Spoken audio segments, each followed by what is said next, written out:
Life Festival. What's your name? Mike. I am here with Mike. How are you doing today? Good, how are you? I'm doing all right. Enjoying all the fish flies, I guess. You know? Yeah, Is this your first time? No, I've been here a few times. Okay. Now, I'm going to ask you a question about Miss Dig. Why do you think it's important that people use Miss Dig 811?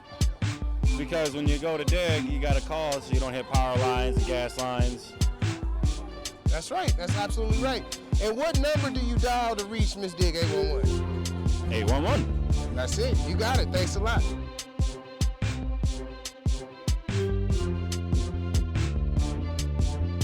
Thank you for watching Miss Dig's What's the 811. Remember, always be smart, be safe, and call Miss Dig 811 before you dig.